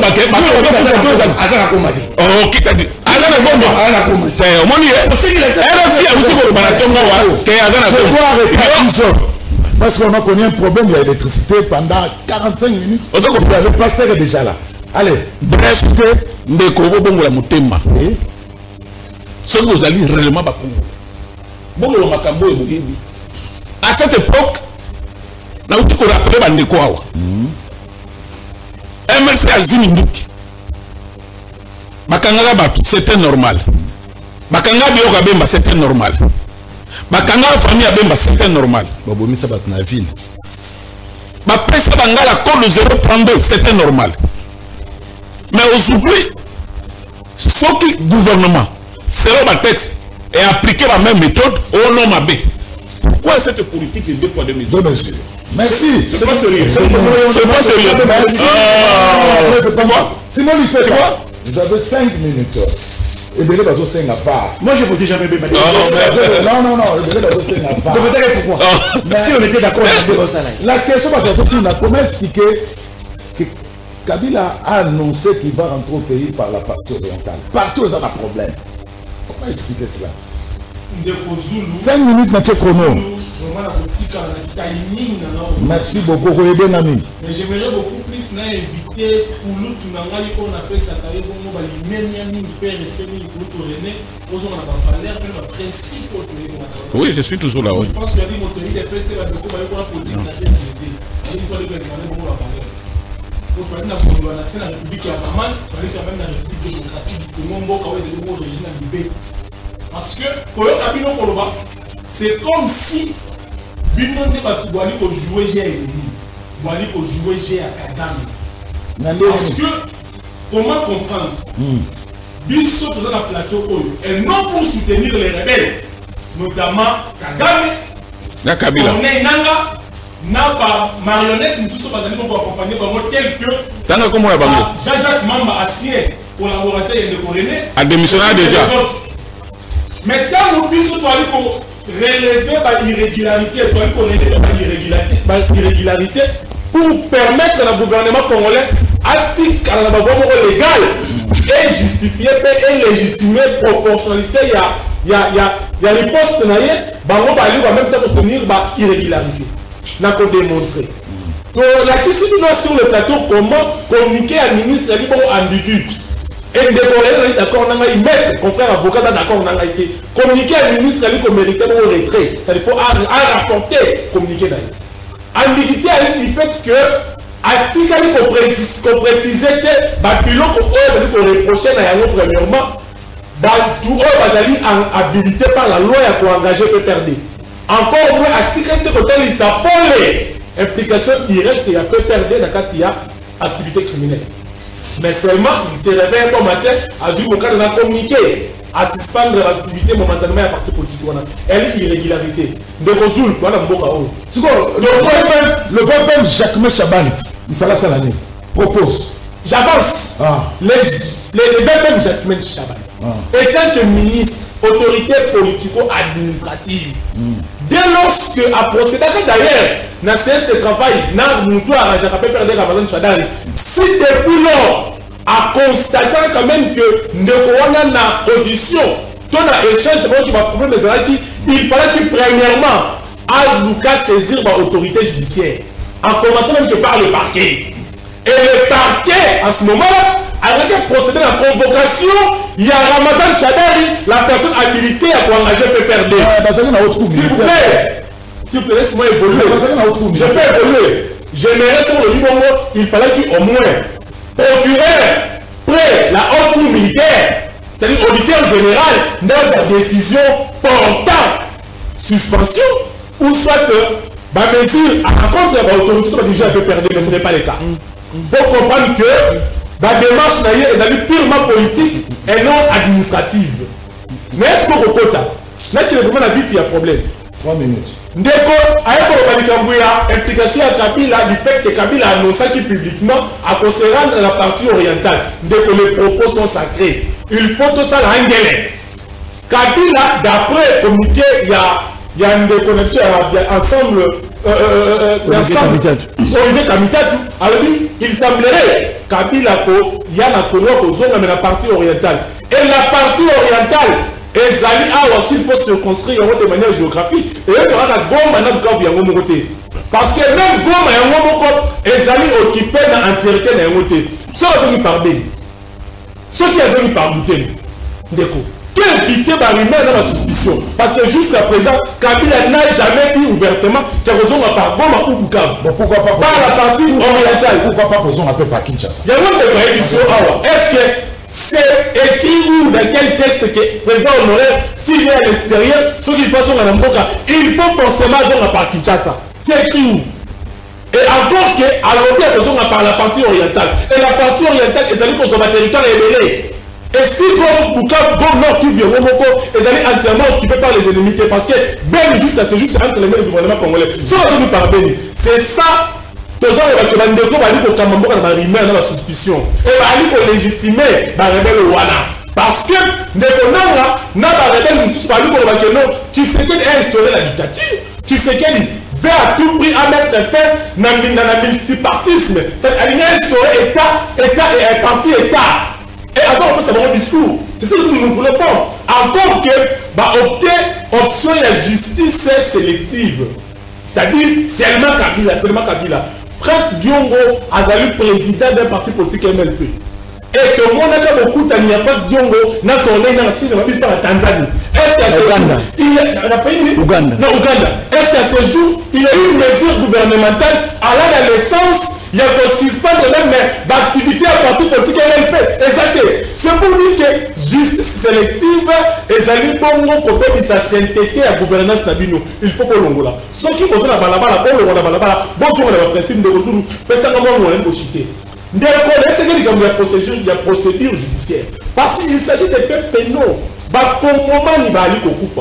Auteur, direct ou indirect, on va aller impliquer dans la rébellion, il faut justice congolaise et s'activer. Ce n'est pas parce qu'il a eu des réclames, c'est pas sa émotion va agir.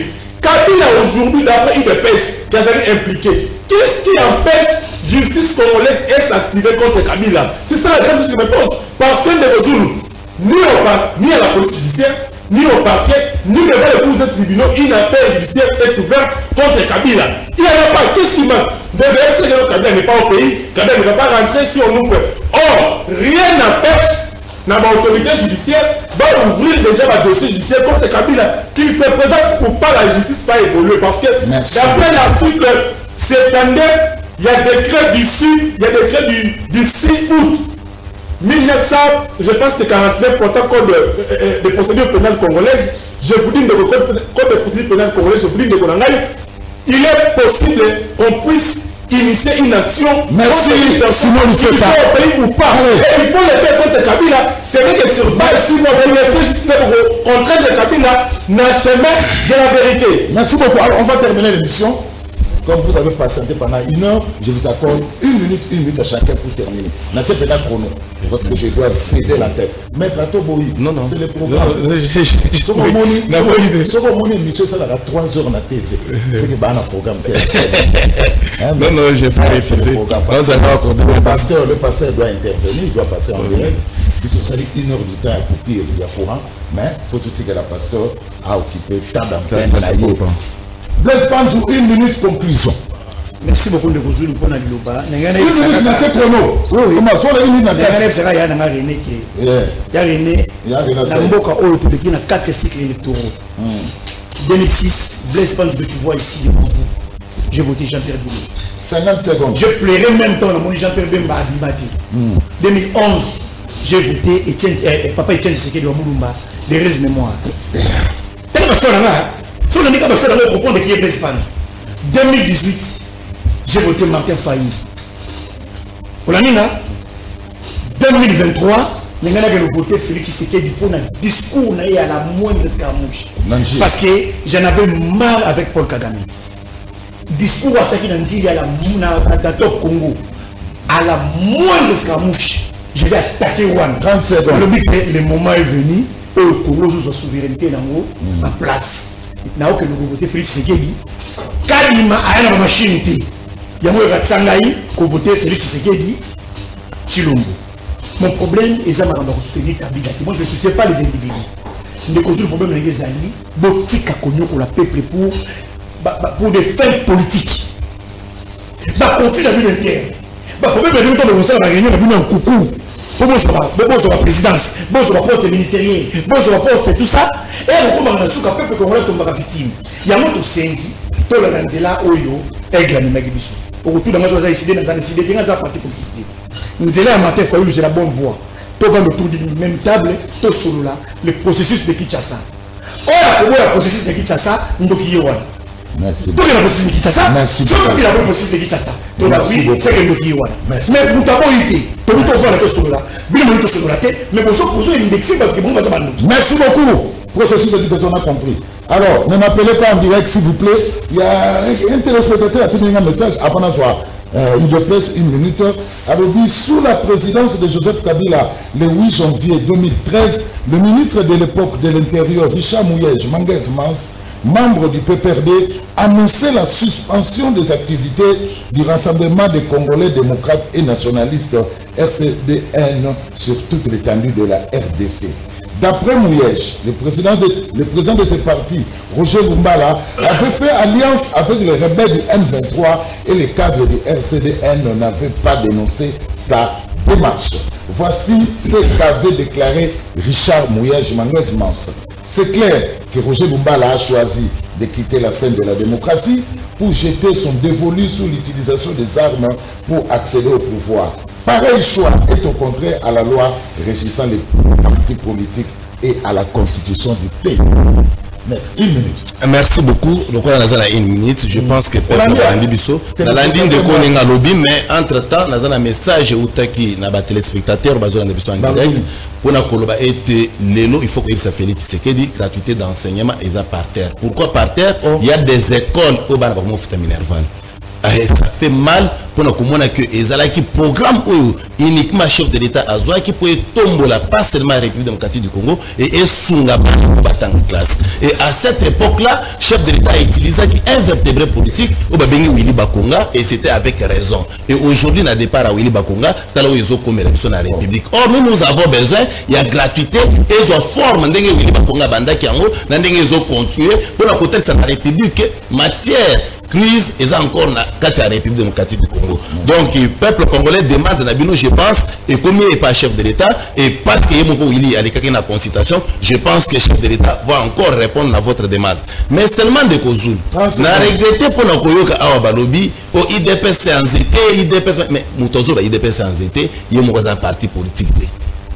Parce que le parti n'a pas mangé par Kabound et ça n'a acclimaté. C'est tout à fait normal. Parce qu'il y a un souci pour la commune qui a acclimaté et perdu et ça n'a qu'à faire Bunga. Chers frères, ce qu'on a besoin de tout simplement soutenir les mal et la République, prenez garde, ceux qui vont acclimater.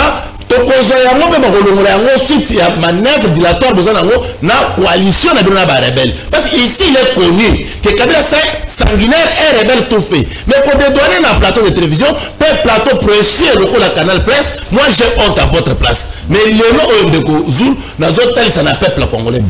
Bama Tabakita, ils ont un rêve mon administratif où on va promettre les pannes de Jacquemin Chabani. Parce que le lobby boy, il faut Jacquemin Chabani, à sa décision.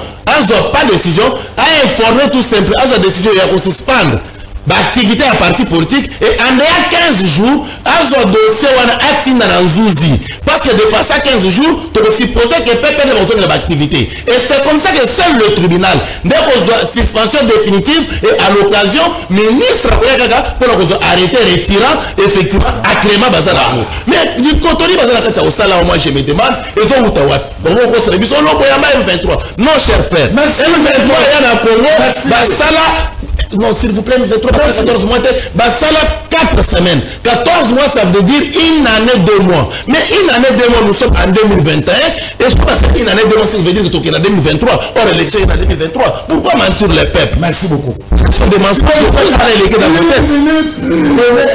Une minute, on va terminer l'émission. Merci Ndeko Zulu. La minute n'a souka pour que c'est résumé. Tout premièrement, merci pour l'invitation et considération.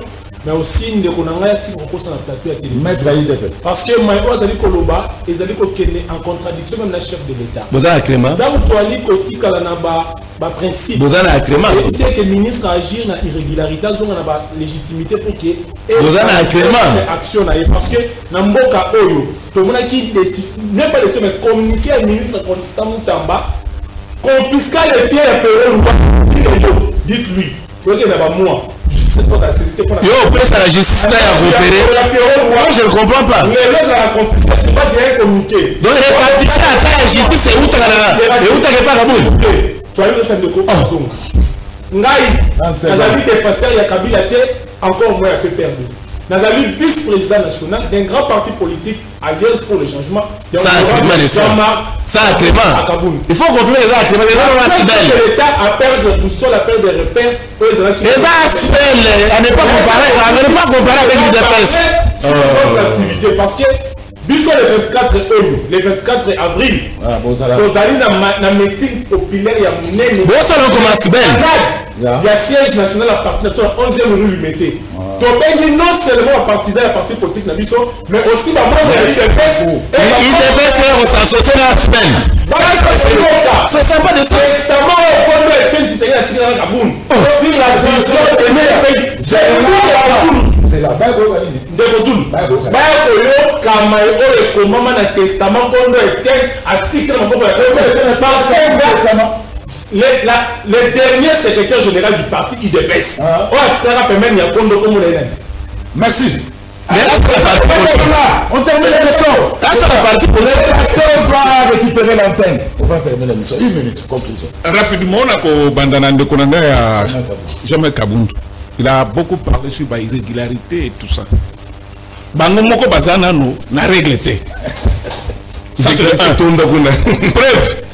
Abengi Marc Kaboul candidat na bango président de la République. Est-ce que ça va congrès va pour naïe candidat? Parce que s'il te plaît. S'il te plaît.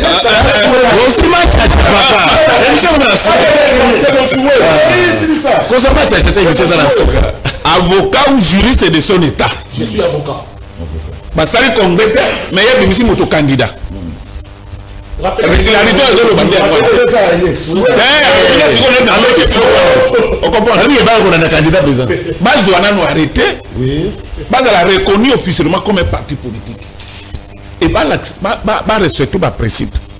Et puis de deux ans, il y a un sale boulot. Il y a une mission contre la Kabila, pour soutenir Kabila. Sans le mot Kangabango,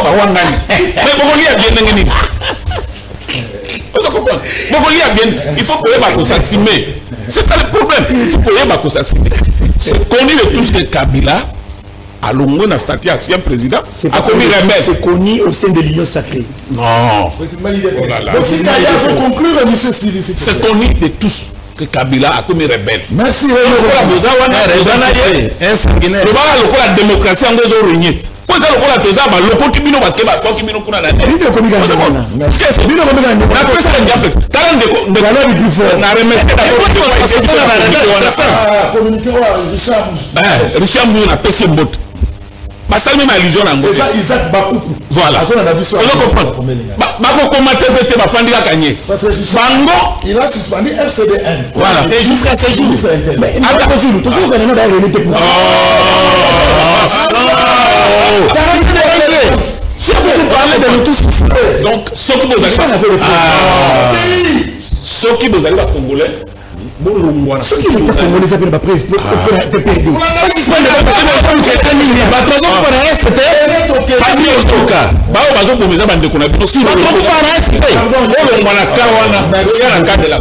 Merci beaucoup. Allez, patriote Bissoé. Tu es battu que, et bon, ma pièce, le mandingue, wana, malgré retard. Car c'est tant que Facha, le maki AFC Kabila, il fallait procureur à la saisie du dossier. Pasteur Valère. Depuis Brazzaville, merci pasteur, tu es allé dans Brazzaville. Comment bien allez là, Canal Presse Makassi. Ndengani Batro, Bazali bien informé, suspend de PPRD Kassi, Baouti Koyamba Dissoussou, Bajena FCC na consultation. Freddy Mobaki nous suit depuis Canada. Bato Bazoko Sakabila, Atikali Koko Manago Mate, Bokanisa Malobaya, Honoré Mbanda.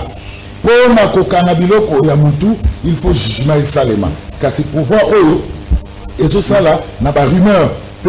Tenu wana ezalaki na 9e rue limité et non à 18e na limité ko suspend de PPRD ezali na problème te kasi ba brandir ba preuve oyo bazali ko accuser bango lokola to te Kabila ezali na sima na M23 kasi pona nini bazokanga ye moko Kabila te et génie mutakomi na bomengo nyonso oyo RDC pesa Kabila kasi oyo ye amoni eza ya koboma ba congolais alors bah bien mieux ça Kabila il faut l'état Zoyango Valérie alors moté dans la décide na Kennedy Mabessi on a d'absolu depuis Paris maman Alice Yasser depuis Paris Serge Malé depuis Londres merci merci beaucoup merci René Bomana merci maître à nous revoir prochainement Canal Presse du lundi jusqu'au samedi merci toutes nos excuses nous avons connu une coupure il y a électricité pendant 1 heure mais l'idée de ça habite aux ongles à 30 minutes au salak au etikalaki yango tosongela ngo bolili sabiso mais vous appelez pasteur Azali midi à sa présence il est là le pasteur est bien habillé tout en blanc merci pasteur je vous laisse le bâton de commandement Nanabino, mardi 9h30